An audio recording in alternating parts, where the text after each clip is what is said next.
Wow. After 8 years of research and development, we are finally ready to bring Apple Vision Pro to the world. When's the next one? Oh my god, that was the most complicated, intricate electronic device ever created. It took so long to get that right. That one sucks! I want another one. When do we get in the next one? When's the follow-up? This time next year? I'm not sure why you're so eager to buy a second one. You just spent $3,500 on... No, I didn't. I returned it. I got my money back. But I want you to improve on that one, make it infinitely better, and fix all of my complaints, and also lower the price. So, when are we getting that one?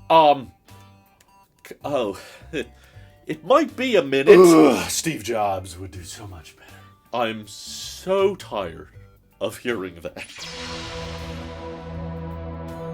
I know we all just got the Apple Vision Pro. We're not gonna talk about leaks and rumors for what Apple has in store for the future generation of the headset yet, and I'll just save you the research. There hasn't been much, okay? There really hasn't been much discussion at all about follow-up generations, what they're going to improve on or not improve on, or different pricing and that kind of thing. Most recently, we've heard from Mark Gurman saying that the current roadmap for Apple Vision follow-up releases is not too aggressive. It feels like Apple spent a lot of time and a lot of work getting this first generation into production and good enough for the masses, and yet at the same time still not good enough for a lot of us. And because of that, there doesn't appear to be any kind of clear path for the next generation Apple Vision Pro. But based on what Ming-Chi Kuo has reported on in the past, they were hoping to bring out some kind of non-Pro model near the end of 2025. Kind of aligns with what Mark Gurman was saying, that we're at least 18 months away from a Apple Vision Pro second generation. But Ming-Chi Kuo was claiming that that cheaper, lower-priced option for a Vision OS-equipped device could have potentially been canceled. But that at least clears the air that we're not going to be seeing any more Apple Vision Pro refreshes for the next year, and probably even two, which is a bit of a bummer because we all know after trying Apple Vision Pro, there is so much room for improvement, and there's a lot of things we love and are impressed by, but we want to see the price come down, we want to see the battery get better, we want the device to be lighter and more comfortable,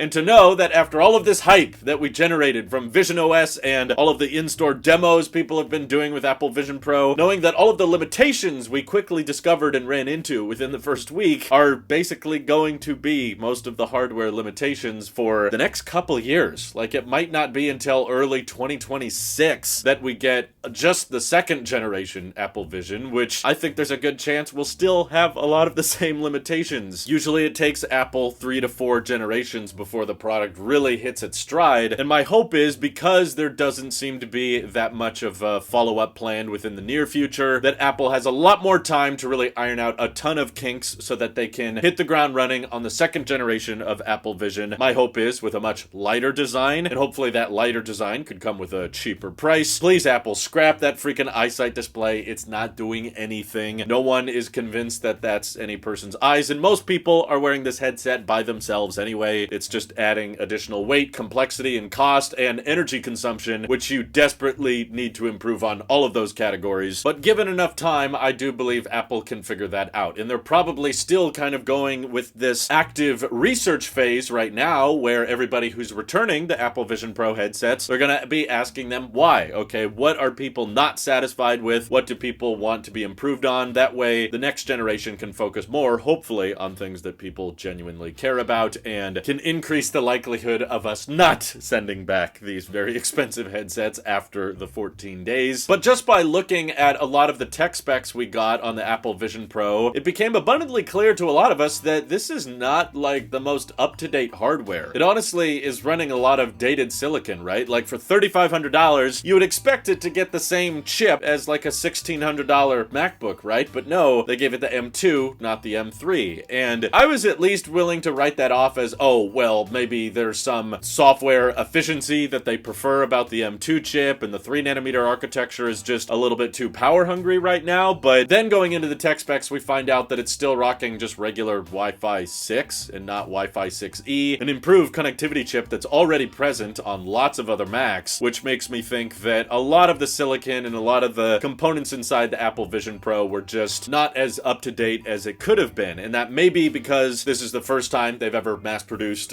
a pair of goggles before, and they're just trying to prove out the assembly process, and all of their focus was on those micro OLED displays, which had never been shipped before. So that was a big, complicated process to get out into the market, so they weren't being too focused on making sure that everything else was state-of-the-art and everything else was as new as they could possibly get it. So I'm hoping that with the next generation Apple Vision Pro or regular Apple Vision Air, whatever the cheaper one is, we could get better Wi-Fi connectivity, so there's lower latency with things like external monitor support or third-party accessories, or maybe coming up with more compatible ways to sync up our phone screens with our virtual content and all that stuff. And I'm not necessarily thinking we need that much more performance, although by 2026, maybe we can make the jump to the M4 chip. We might not even be on the M3 chip anymore, but I'm mainly more interested in Apple putting some silicon in the headset that's much cooler with its operating temperature and sips a lot less power, hopefully by switching to 3 or 2 nanometer architectures in the future that allows them to no longer require fans. Because again, a common criticism of the first gen Vision Pro is it's just too dang heavy, it's too dang bulky, and people don't like having to carry the battery pack separately. I know I didn't. So if by dropping the EyeSight display and getting a much more efficient chip in there, they could drop the fans and it can just cool itself passively like a MacBook Air or an iPad does, maybe that could enable them to shave off a lot of weight and build the battery into the headset of some kind. Even if it's on the back somehow, there's been other headsets that have incorporated batteries into the rear in different ways. So I have a lot of high hopes now that Apple has a lot of feedback from the masses to work with, but I think it's important we kind of just temper our expectations. We're going to have iPad events and Mac events over the remainder of this year. And yes, we're even going to have iPhone and Apple Watch events into the fall, but don't go into those expecting Apple Vision Pro 2 to launch or cheaper versions of the Apple Vision to launch, because all of the reports right now, and when they're talking about something not happening, that's usually way more accurate than something is happening. I think Ming-Chi Kuo and Mark Gurman are right. We probably aren't going to see a new Apple Vision headset until late 2025 at the earliest, but more likely spring of 2026. Oh my god, the future. It sounds so weird. But what do you guys think Apple should prioritize and focus more on the next generation headset? On the brighter side of things, I think it's good that Apple's gonna give it some time to really improve, so we have a very noticeable step change improvement on the second generation, rather than just do a refresh where everything's about the same and we just have slight tweaks. Like, okay, EyeSight display is a little bit brighter, and okay, the M3 chip is in there instead of the M2, but the weight is the same. Our battery life jumped to 3 hours from 2 hours, and the price is still the same. Yeah, it would kind of suck if we just refreshed it once a year, because then the upgrades are going to be very hard to notice. But anyway, thanks to the people supporting this channel directly. Seriously, helps us out a ton, as does just watching these videos. So thanks again. This is your Apple Sheep here, and I will see you all in the next one.